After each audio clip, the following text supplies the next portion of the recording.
लोकसभा के बाद अब विधानसभा की शुरू हो गई तैयारी। नायब सैनी के चेहरे और मनोहर लाल के काम पर अब टिकी बीजेपी की जीत की जिम्मेदारी। एससी वोटरों ने दे दिया दगा तो जाट ने बीजेपी की उठाई खाट। अब एससी वोटरों को साधने में लगी बीजेपी राज्यसभा में खेलेगी बड़ा दांव। हरियाणा के लोकसभा चुनाव में बीजेपी को खासा नुकसान पहुंचा है।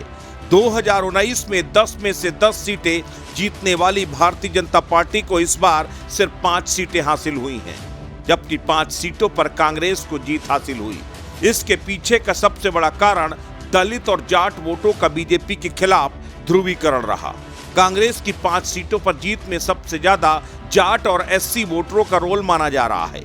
अब रोहतक से दीपेंद्र हुड्डा के जीतने के बाद एक लोकसभा सीट खाली हो रही है और इस लोकसभा सीट में बीजेपी और कांग्रेस दोनों अपने अपने तरह से राजनीतिक सामाजिक समीकरणों को फिट करने की कोशिशों में जुटे हैं। लेकिन बीजेपी की कोशिश होगी कि इस बार किसी दलित चेहरे को राज्यसभा पहुंचाया जाए, जिसके जरिए वो विधानसभा चुनाव के लिए एससी वोटरों को लुभाने की कोशिश करेगी। दरअसल संविधान बदलने की हवा के बाद दलित वोटरों ने बीजेपी के खिलाफ जाकर जाट वोटों के साथ मिलकर कांग्रेस को वोट किया।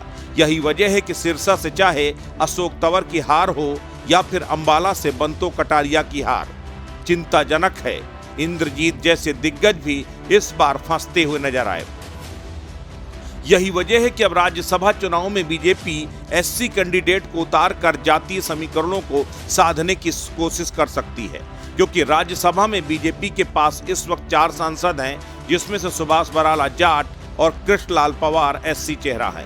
हरियाणा सरकार में डॉक्टर बनवारी लाल एकमात्र एससी चेहरा हैं। ऐसे में एक और दलित चेहरे को राज्यसभा में भेजकर सामाजिक और जातीय समीकरणों को बीजेपी साध सकती है, क्योंकि बीजेपी की सबसे बड़ी टेंशन विधानसभा चुनाव है। लेकिन लोकसभा चुनाव की तरह ही अगर दलित और जाट वोट बीजेपी से नाराज रहा तो हैट्रिक का सपना अधूरा रह सकता है।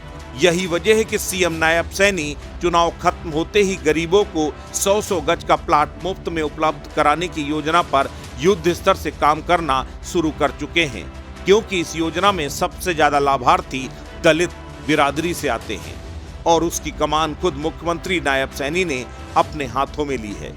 इसके साथ ही राज्यसभा चुनाव की रणनीति विधानसभा के लिए बेहद अहम हो सकती है।